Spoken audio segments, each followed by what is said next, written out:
J'ai un message grave d'urgence à faire pour l'Afrique, pour tous mes frères musulmans. Je suis né au pays en tout respect des musulmans, des juifs et des chrétiens, car il y a la terre sainte pour les trois religions est en Afrique, et qu'en Afrique, les trois religions ont su cohabiter sans forcément s'entretuer. Mais c'est vrai qu'étant donné que nous avions les trois religions au pays, nous nous sommes entretués depuis la nuit des temps pour des divergences de conflits, de positions sur différentes visions. L'homme moderne est perdu de sa raison. Et l'homme noir est fou de suivre l'homme blanc.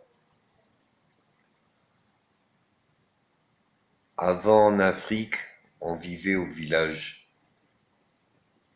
On cultivait autour du village. Les cultivations autour du village nourrissaient le village.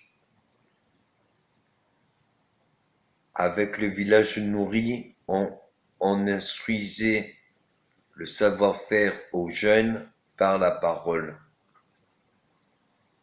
On faisait des festivités ensemble, on mangeait ensemble, on parlait ensemble.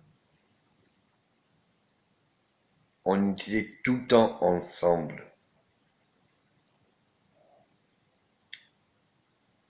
Moi, j'ai connu l'Afrique dans cette existence en 70.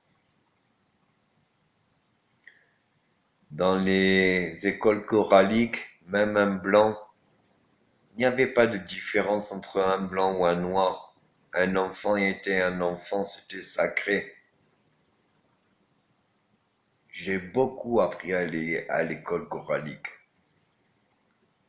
Se faire comprendre avec une seule note ou un seul son peut être pratique. L'homme blanc avait fait le morse. Nous, on avait fait l'école coranique.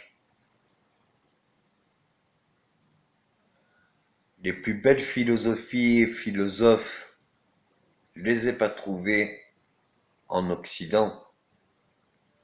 Mais c'est les histoires des sages d'Afrique et les maîtres d'Afrique qui m'ont appris les plus belles philosophies de vie.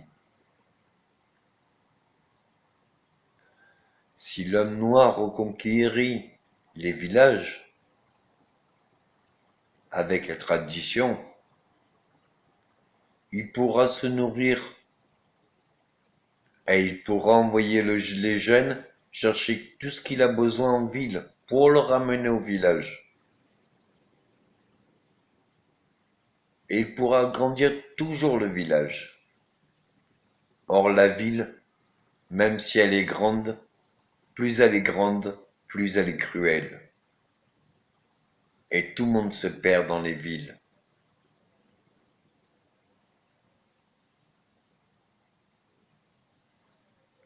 Au village, les gens, il y a de l'amour. Mais où c'est qu'il y a de l'amour en ville?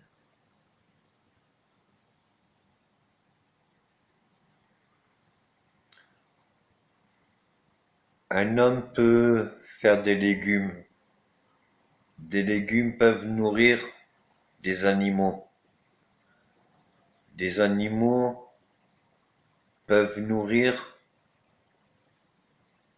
tous.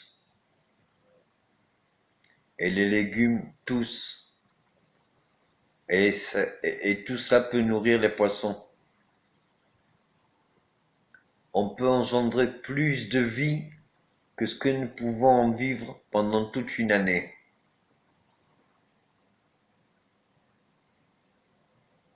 On peut engendrer plus de vie pendant une année qu'on peut en manger pendant toute une vie. Alors pourquoi toute une vie on mange ce qu'on est incapable de faire pendant une année? Nous tuons notre terre. J'appelle tous les extrémistes de ce monde à se raisonner. Si vous avez été assailli, si le sang vous a pourchassé, si vous avez été oppressé, si vous en êtes devenu fou, si vous êtes devenu extrême, si vous êtes devenu ce que vous êtes, vous avez la chance de changer. Pas d'oublier, de changer.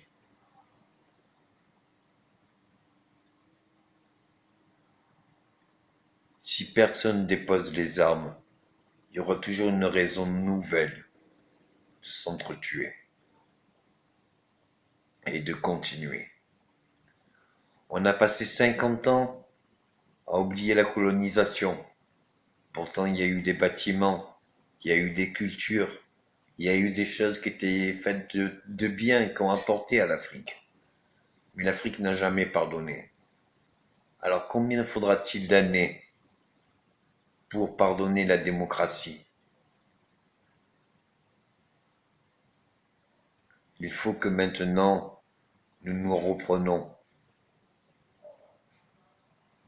et que nous redevenons tous autonomes. Ce n'est pas un problème africain, c'est un problème de liberté. Les sociétés nous ont mis dans une position d'esclaves. Nous sommes des esclaves au nom d'un travail, au nom d'un argent, au nom d'un système, au nom de lois. On nous a donné la vie, ce n'est pas pour nous la reprendre. Personne n'a à juger à comment on doit vivre ou comment on doit choisir sa vie.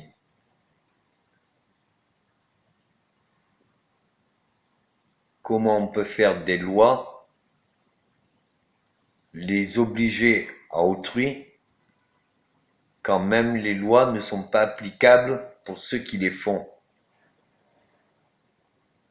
Je n'ai plus de droits depuis plus de 20 ans.